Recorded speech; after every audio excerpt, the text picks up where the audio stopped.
Jihadi attacks on civilians in Europe and the United States have multiplied. No one thinks we've seen the last of them.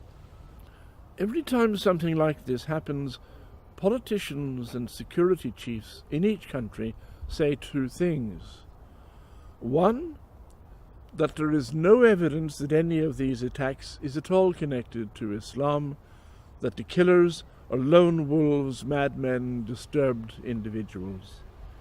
The second is that our intelligence services are working hard to eliminate the threat, while many in the security services know only too well that theirs is an uphill and daily struggle.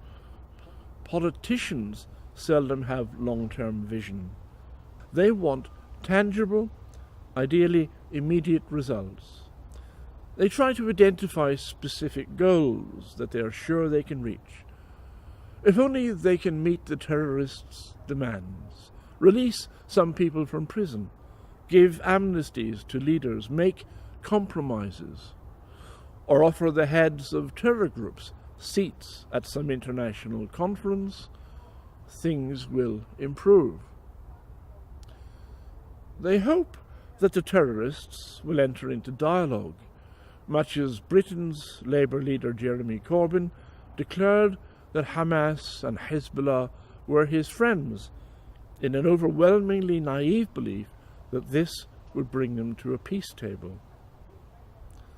Unfortunately, Hamas never saw things that way. Here's a short passage from their charter. There is no solution for the Palestinian question except through jihad. Initiatives, proposals, and international conferences are all a waste of time and vain endeavours. The Palestinian people know better than to consent to having their future rights and fate toyed with. That's pretty explicit, but it's not just a Hamas quirk. All Salafi extremists entertain the same values. Hamas, like the rest of the Palestinian leadership, does not want a little Palestinian state. They want to drive out the Jews, destroy Israel, and create an Islamic state in place of it. They have never stopped dreaming of it. ISIS, the Afghan Taliban, do not have limited aims that can be achieved by giving them a little bit of territory.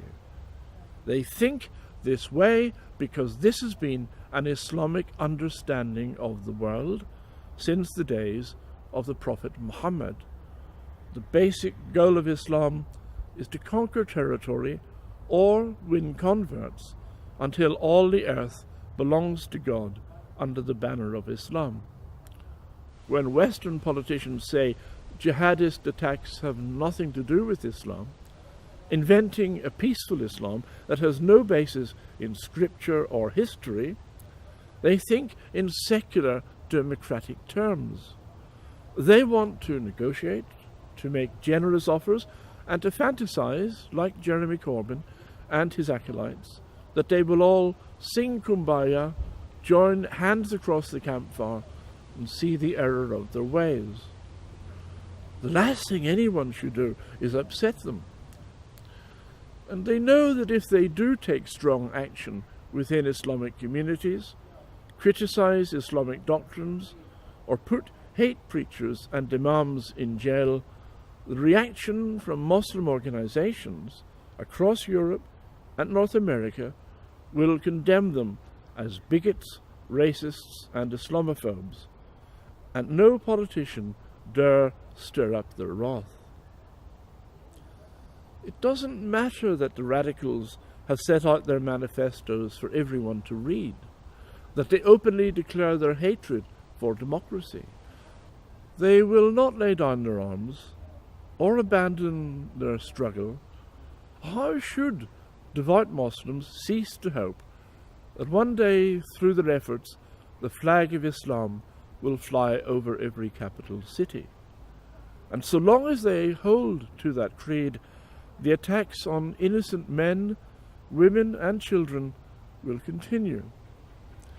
Is it not time for Western leaders to get a grip for once. This is Denis MacEoin in Newcastle upon Tyne for the Gatestone Institute.